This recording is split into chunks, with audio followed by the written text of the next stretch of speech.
ओम शांति, ओम शांति, ओम शांति।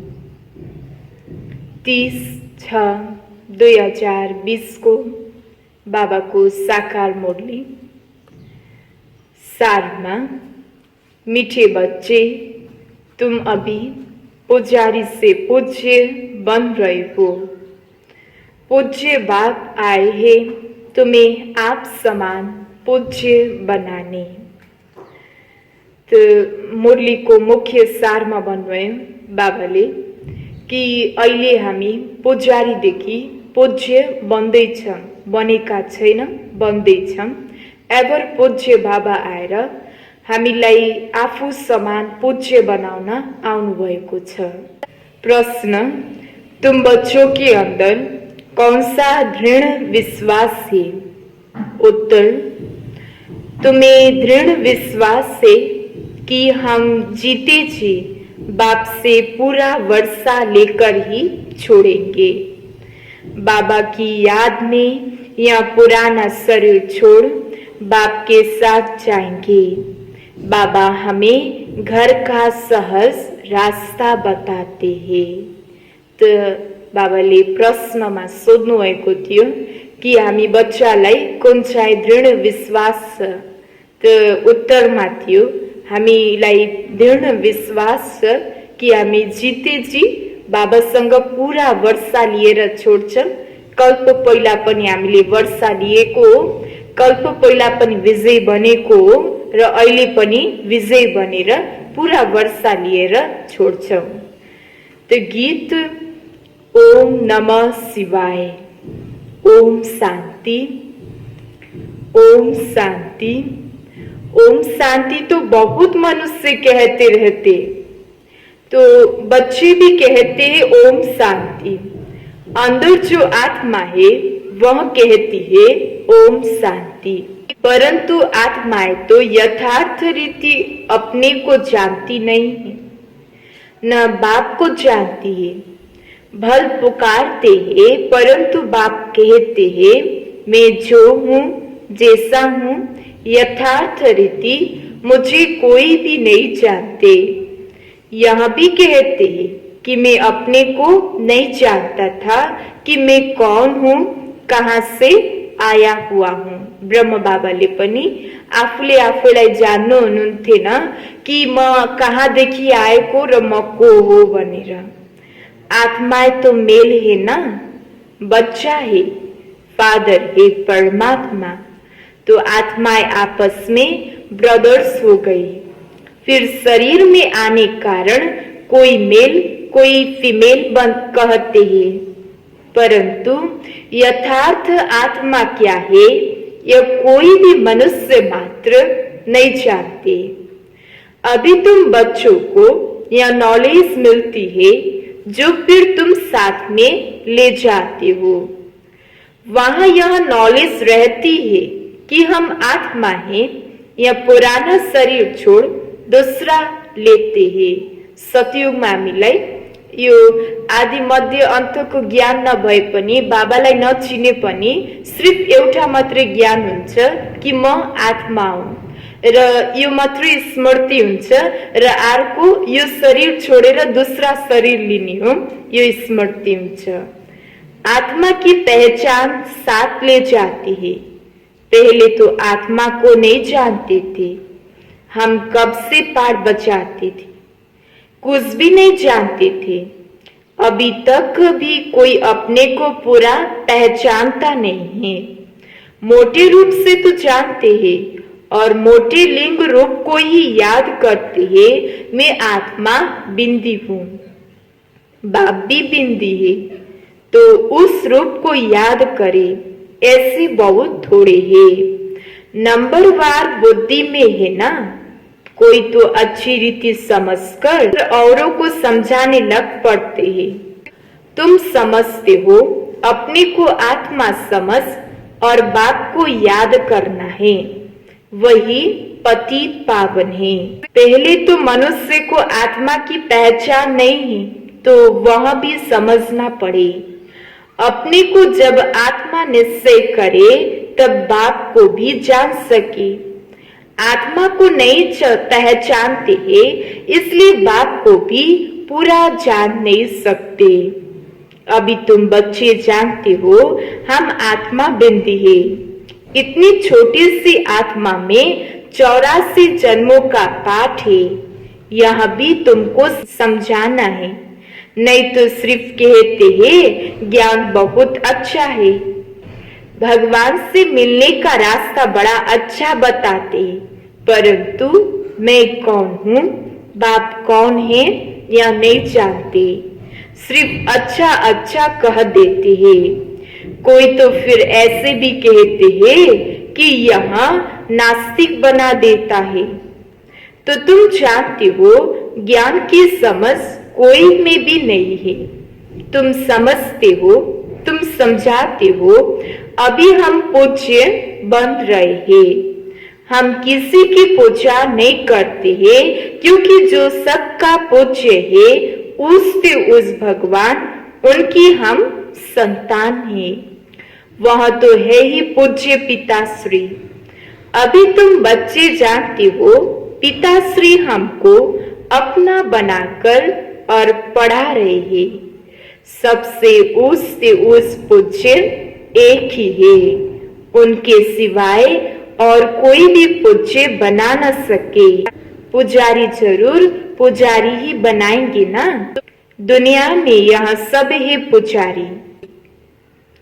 तुमको अभी पूज्य मिला है जो आप समान बना रहे हैं। से बाबा अहिले हामीलाई पूज्य से बाबा मिल्नु भएको छ। आप समान बनाउनको लागि तुमसे पूजा छुड़ा दी है। पहले साथ ले जाते हैं। यहाँ छी दुनिया है, यहाँ ही मृत्यु लो। भक्ति मार्ग शुरू ही तब होता है जब रावण राज्य होता है। पूज्य से पुजारी बन जाते हैं। तुम पुजारी से पूज्य बनने के लिए बाप को आना पड़ता है। अभी तुम पूज्य देवता बन रहे हो।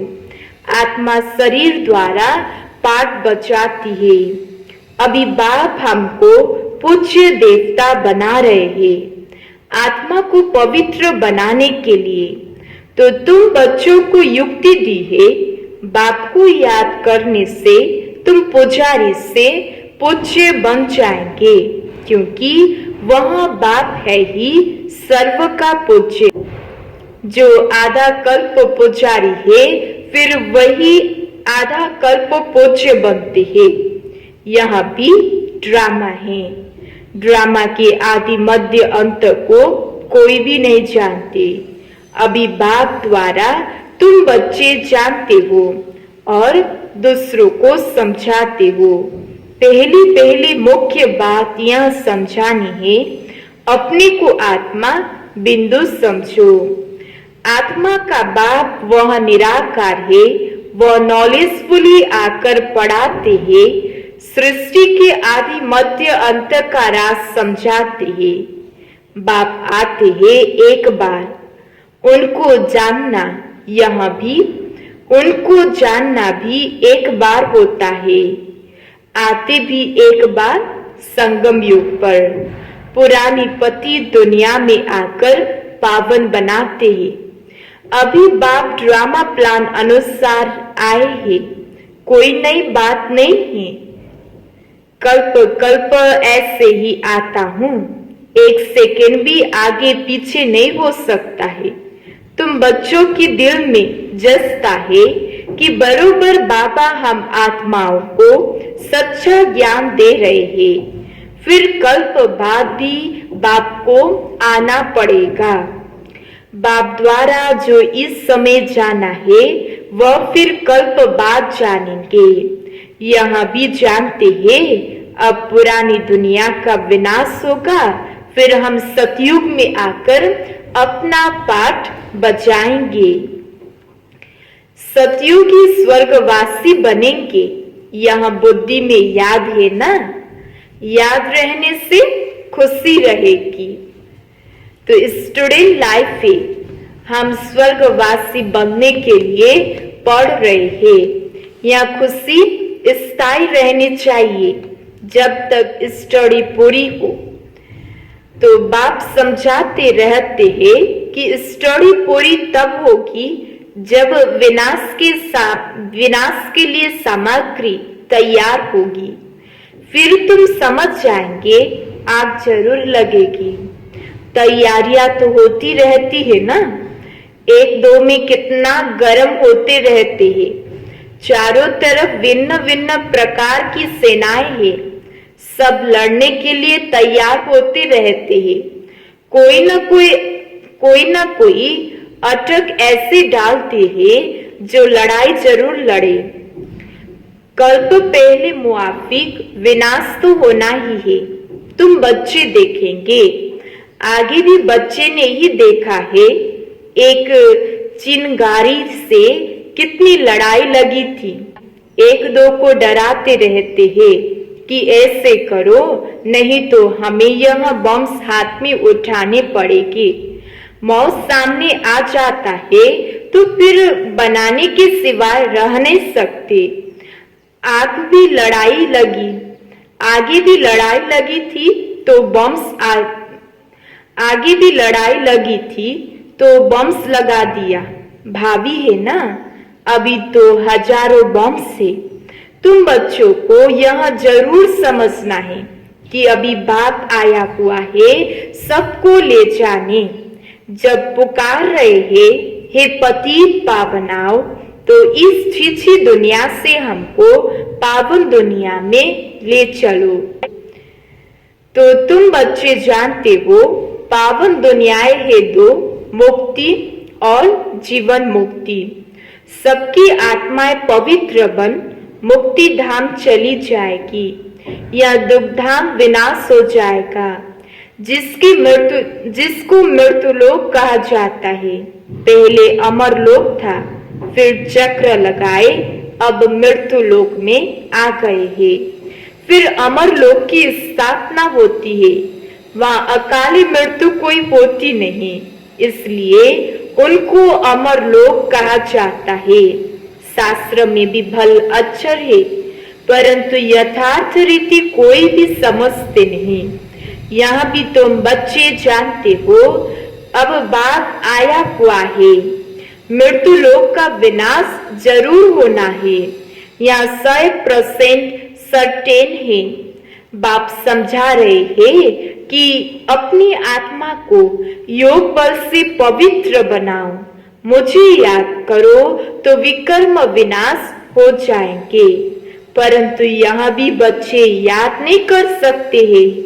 बाप से वर्षा अथवा राजाई लेने में मेहनत तो चाहिए ना, तो जितना हो सके याद में रहना है। अपने को देखो, कितना समय हम याद में रहते हैं और कितनों को याद दिलाते हैं। मन मना भव, इनको मंत्र भी नहीं कहा जाए, यह तो बाप की याद है। देह अभिमान को छोड़ देना है, तुम आत्मा हो, यह तुम्हारा रथ है, इससे तुम कितना काम करते हो। सतयुग में तुम देवी देवता बन कैसे राज्य करते हो, फिर तुम यही अनुभव पाएंगे। उस समय तो प्रैक्टिकल में आत्मा अभिमानी बनते हैं। अहिले संगम युगमा आत्मा अभिमानी बन्नको लागि अभ्यास प्र्याक्टिस गर्दैछौं भने उता हाम्रो प्र्याक्टिकलमा आत्मा अभिमानीको अभ्यास हुन्छ। तो बाबाले भन्नुभयो, उस समय तो प्रैक्टिकल में आत्मा अभिमानी रहती है। आत्मा कहती है, आत्मा कहे कि हमारा यह शरीर बुढ़ा हुआ, यहाँ छोड़ नया लेंगे, दुख की बात नहीं। यहाँ तो शरीर न छूटे, उसके लिए भी कितनी डॉक्टर की दवाइयों आदि की मेहनत करते हैं। तुम बच्चों को बीमार आदि में भी पुराने शरीर से कभी तंग नहीं होना चाहिए, क्योंकि तुम समझते हो इस शरीर में ही जी करके बाप से वर्षा लेना है। शिव बाबा की याद से पवित्र बन जाएंगे, यहाँ है मेहनत। परंतु पहले तो आत्मा को जानना पड़े। मुख्य तुम्हारी है याद की यात्रा। याद में रहते रहते फिर हम चले जाएंगे मूल वतन। जहाँ के हम निवासी हैं, वही हमारा शांति धाम है। शांति धाम, सुख धाम को तुम जानते हो और याद करते हो, और कोई नहीं जानते हैं। जिन्होंने कल्प पहले बाप से वर्षा लिया है वही लेंगे। मुख्य है यात्रा, याद की यात्रा। मुख्य है याद की यात्रा। भक्ति मार्ग की यात्राएं अब खत्म होनी है। भक्ति मार्ग ही खलास हो जाएगा। भक्ति मार्ग क्या है? जब ज्ञान हो तब समझे। समझते हैं भक्ति से भगवान मिलेगा। भक्ति का फल क्या देंगे कुछ भी नहीं जानते। तुम बच्चे अब समझते हो, बाप बच्चों को जरूर स्वर्ग की बादशाही का वर्षा देंगे। सबको वर्षा दिया था। यथा राजा रानी तथा प्रजा सब स्वर्गवासी थे। बाप कहते हैं 5000 वर्ष पहले भी तुमको स्वर्गवासी बनाया था, अब फिर तुमको बनाता हूँ। फिर तुम ऐसे 84 जन्म लेंगे। यह बुद्धि में याद रहना चाहिए, भूलना नहीं चाहिए। जो नॉलेज सृष्टि के आदि मध्य अंत की बाप के पास से वह बच्चों की बुद्धि में टपकती है। हम कैसे 84 जन्म लेते हैं, अभी फिर बाबा से वर्षा लेते हैं। अनेक बार बाबा से वर्षा लिया है। बाप कहते हैं जैसे लिया था फिर लो। बाप तो सबको पढ़ाते रहते हैं। दैवी गुण धारणा करने के लिए भी सावधानियां मिलती रहती है। अपनी जांच करने के लिए साक्षी को देखना चाहिए कि कहाँ तक हम पुरुषार्थ करते हैं। कोई समझते हैं हम बहुत अच्छा पुरुषार्थ कर रहे हैं। प्रदर्शनी आदि का प्रबंध करता रहता हूँ ताकि सबको मालूम पड़ जाए। तो आफ्नो चेकिङ गर्नको लागि त बाबाले आएको युक्ति बताउनु भयो कि कर्म गर्दा गर्दै चेकिङ गरे कि कर्म इन्द्रियहरूले केही गलत कर्म त गरेन, साक्षी भएर हेर्ने। त त्यसमा पनि थाहा हुन्छ कि मैले केही गलत गरेको छु कि नहीं। तो बाबाले भन्नुभयो कि अपनी जांचना चाहिए कि कहाँ तक हम पुरुषार्थ करते रहते हैं। कोई समझते हैं हम तो बहुत अच्छा पुरुषार्थ कर रहे हैं। प्रदर्शनी आदि का प्रबंध करता रहता हूँ ताकि सबको मालूम पड़ जाए कि भगवान बाप आया हुआ है। मनुष्य बेचारे सब घोर नींद में सोए पड़े हैं। ज्ञान का किसी को भी पता नहीं, तो जरूर भक्ति को ओछी समझेंगे। आगे तुम्हारे में कोई ज्ञान था क्या? अभी तुमको मालूम पड़ा है ज्ञान का सागर एक बाप है, वही भक्ति का फल देते हैं। जिसने जास्ती भक्ति की है उनको जास्ती फल मिलेगा। वही अच्छी रीति पढ़ते हैं उस पद पाने के लिए। यह कितनी मीठी मीठी बातें हैं। बुढ़ियों आदियों के लिए तो बहुत सहज कर समझाते हैं। अपने को आत्मा समझ, बाप को याद करो। उससे उस भगवान शिव है। तो शिव परमात्मा नमः कहा जाता है। वह कहते हैं मामेकम याद करो, तुम्हारी विकर्म विनाश हो जाए बस, और कोई तकलीफ नहीं देते हैं। आगे चल से बाबा को याद करने लग जाएंगे। वर्षा तो लेना है, जीते जी बाप से वर्षा लेकर ही छोड़ेंगे। शिव बाबा की याद में शरीर छोड़ देते हैं तो वहां फिर संस्कार ले जाते हैं। स्वर्ग में जरूर आएंगे। जितना योग उतना फल मिलेगा। मूल बात है चलते फिरते जितना हो सके याद में रहना है। फिर अपने सिर से बोझ उतारना है।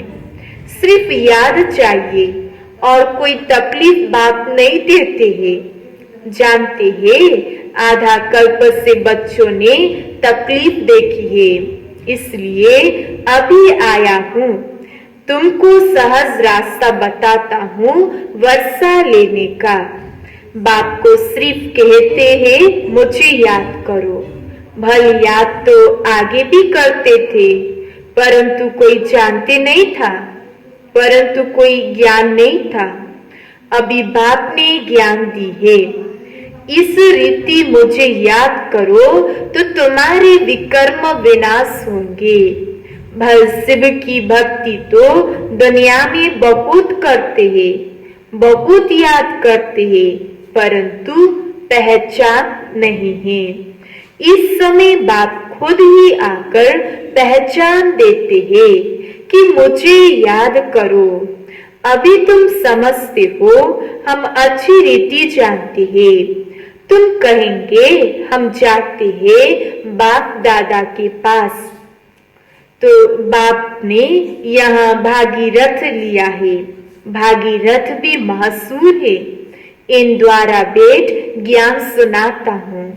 यह भी ड्रामा में पाठ है। कल्प कल्प इस भाग्यशाली रथ में आता हूँ। तुम जानते हो यह वही है जिनको श्याम सुंदर कहते हैं। यह भी तुम जानते हो। मनुष्य ने तो फिर अर्जुन नाम रख दिया है। अभी बाप यथार्थ समझाते हैं, ब्रह्म सो विष्णु, विष्णु सो ब्रह्म कैसे बनते हैं। बच्चों को अभी समझ है कि हम ब्रह्मपुरी के हैं, फिर विष्णुपुरी के बनेंगे। विष्णुपुरी से ब्रह्मपुरी में आने में 84 जन्म लगते हैं। यह भी अनेक बार समझाया है, जो फिर से तुम सुनते हो। आत्मा को अब बाप कहते हैं, सिर्फ मामेकम याद करो तो तुम्हारे विकर्म विनाश होंगे। इसलिए तुमको खुशी भी होती है। यह एक अंतिम जन्म पवित्र बनने से हम पवित्र दुनिया के मालिक बनेंगे। तो क्यों न पवित्र बने। हम एक बाप के बच्चे ब्रह्म कुमार कुमारी है। फिर भी वह जिस्मानी वृत्ति बदलने में टाइम लगता है। धीरे धीरे पिछाड़ी में कर्मातीत अवस्था होना है। इस समय किसी की भी कर्मातीत अवस्था होना असंभव है।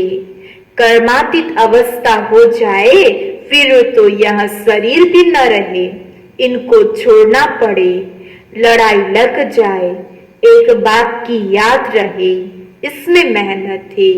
अच्छा, मीठे मीठे सिकिलदे बच्चों प्रति माता पिता बाप दादा का याद प्यार और गुड मॉर्निंग। रूहानी बाप की रूहानी बच्चों को नमस्ते। रूहानी बच्चों की रूहानी बाप को याद प्यार और गुड मॉर्निंग। नमस्ते नमस्ते। धारणा के लिए मुख्य सार, साक्षी हो, अपने को देखना है कि हम कहाँ तक पुरुषार्थ करते हैं। चलते फिरते कर्म करते कितना समय बात की याद में रहते हैं। दूसरों, इस शरीर से कभी भी तंग नहीं होना है। इस शरीर में ही जी करके बाप से वर्षा पाना है। स्वर्गवासी बनने के लिए इस लाइफ में पूरी स्टडी करनी है। वरदान, मास्टर रचयिता की स्टेज द्वारा आपदाओं में भी मनोरंजन का अनुभव करने वाले संपूर्ण योगी भव। मास्टर रचयिता की स्टेज पर स्थित रहने से बड़ी सी बड़ी आपदा एक मनोरंजन का दृश्य अनुभव करेंगे। जैसे महाविनाश की आपदा को भी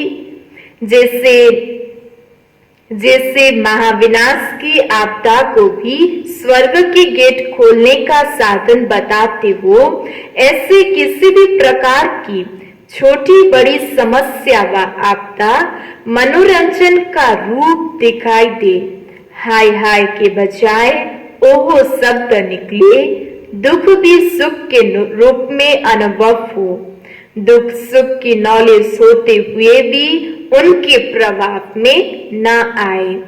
दुख को भी बलिहार सुख के दिन आने की समझे, तब कहेंगे संपूर्ण योगी। स्लोगन: दिल तख्त को छोड़ साधारण संकल्प करना अर्थात धरनी में पाँव रखना। दिल तख्त को छोड़ साधारण संकल्प करना अर्थात धरनी में पाँव रखना। आज बाबाले सारमा भन्नुभएको थियो, मीठे बच्चे तुम अभी पुजारी से पूज्य बन रहे हो। पूज्य बाप आए हैं तुम्हें आप समान पूज्य बनाने। प्रश्न: तुम बच्चों के अंदर कौन सा दृढ़ विश्वास है? उत्तर: तुम्हें दृढ़ विश्वास है कि हम जीते जी बाप से पूरा वर्षा लेकर ही छोड़ेंगे। बाप की याद में यह पुराना शरीर छोड़ बाप के साथ जाएंगे। बाबा हमें घर का सहज रास्ता बताते हैं। ओम शांति।